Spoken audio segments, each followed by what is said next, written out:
श्री गुरु चरण सरोज रज निज मन मुकुरु सुधार बरनउँ रघुबर बिमल यस जो दायको फल चार बुद्धिहीन तनु जान के सुमिरो पवन कुमार बल बुद्धि विद्या देहु मोहि हरहु कलेश विकार रघुपति कर संदेशु अब सुनो जननी धरि धीर हस कहे कपि गद गद भयो भरे बिलोचन नीर।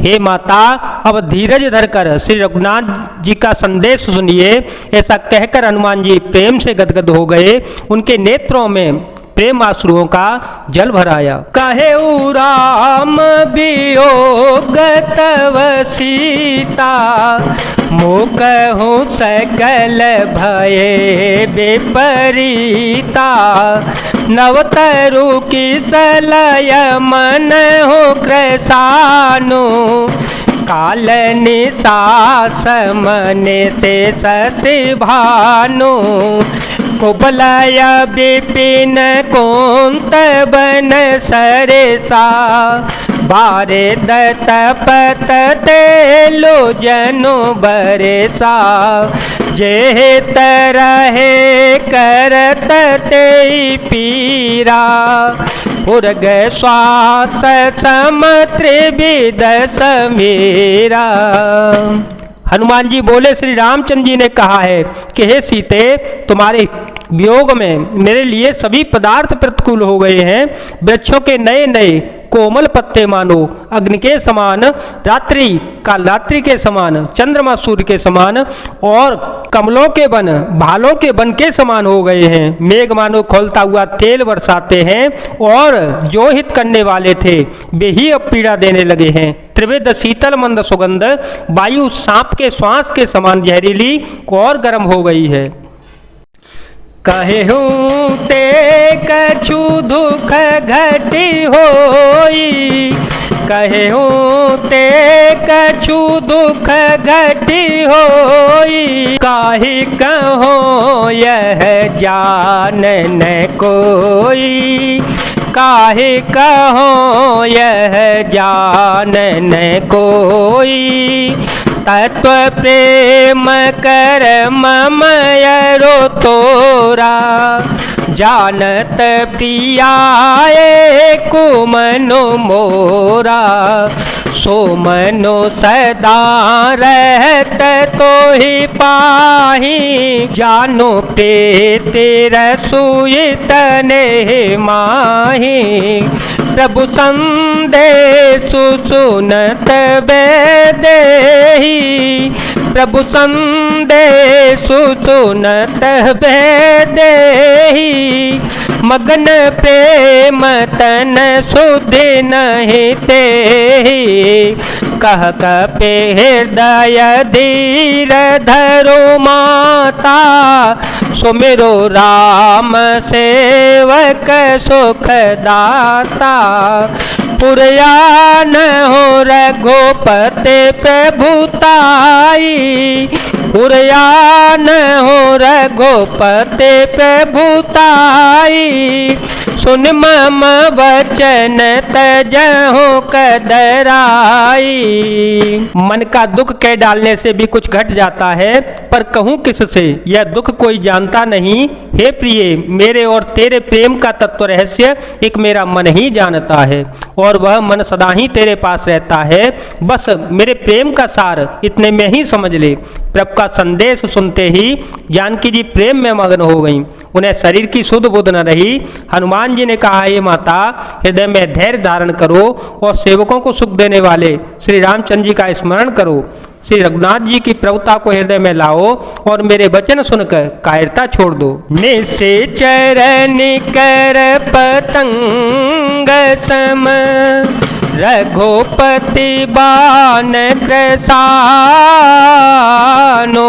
जननी हृदय धीर धरो जरे निशाचरो जानो। राक्षसों के समूह पतंगों के समान और श्री रघुनाथ जी के बाण अग्नि के समान है। हे माता, हृदय में थोड़ा सा धैर्य धारण करो और राक्षसों को जला ही समझो। जो रघुबीर होती सुधि पाई, जो रघुबीर होती सुधि पाई, करते नहीं विलंब रघुराई, करते नहीं विलंब रघुराई। राम बानर बियुए जानकी, तम बरोत कह जातु धान के, अब ही मातो में जाओ लवाए, प्रभु आय सुनहि राम दोहाए। कछुक देव सजननी धरु धीरा, कपिह सहित हहि रघुबीरा। श्री रामचंद्र जी ने यदि खबर पाई होती तो वे विलंब न करते। हे जानकी जी, श्री राम बाण रूपी सूर्य के उदय होने पर राक्षसों की सेना रूपी अंधकार कहाँ रह सकता है। हे माता, मैं आपको अभी यहाँ से लेवा ले जाऊं, पर श्री रामचंद्र जी की शपथ है, मुझे प्रभु उनकी आज्ञा नहीं है। अतः हे माता, कुछ दिन और धीरज धारण करो, श्री रामचंद्र जी बानरों सहित यहाँ आवेंगे। निश्चर मारी तो हिले जय हहीं, निश्चर मारी तो हिले जय हहीं, तेहु पुर नारदा दे जसु गे हहीं, तेहु पुर नारदा दे जसु गे हहीं। है सुत कपिसव तुम ही समाना, जातु धान अते भटवलवाना।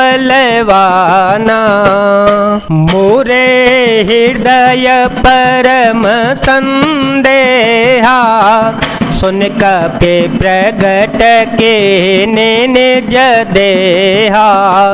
कनक भूधराकार शरीरा, समर भयंकर अति बलबीरा। सीता मन भरोस तव भयओ, पुन लघु रूप पवन सुत लयओ। और राक्षसों को मारकर आपको ले जावेंगे। नारद आदि ऋषि मुनि तीनों लोकों में उनका यश गावेंगे। सीता जी ने कहा, हे पुत्र, सब बानर तुम्हारे ही समान नन्हे नन्हे से होंगे। राक्षस तो बड़े बलवान योद्धा हैं, अतः मेरे हृदय में बड़ा भारी संदेह होता है कि तुम जैसे बंदर राक्षसों को कैसे जीत पावेंगे। यह सुनकर हनुमान जी ने अपना शरीर प्रकट किया।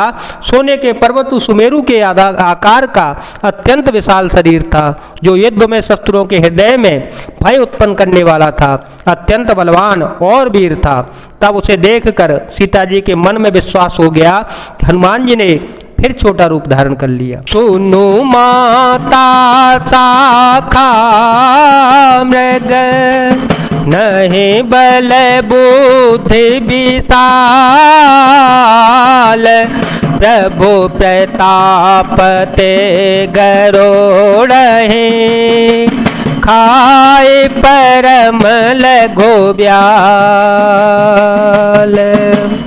हे माता, सुनो, बानरों में बहुत बल बुद्धि नहीं होती, परंतु प्रभु के प्रताप से बहुत छोटा सर्प भी गरुड़ को खा सकता है, अर्थात अत्यंत निर्बल भी महाल वनवान को मार सकता है। जय जय सिया राम, जय वीर हनुमान जी महाराज, जय भोलेनाथ, जय दीनानाथ, जय शिव शंकर।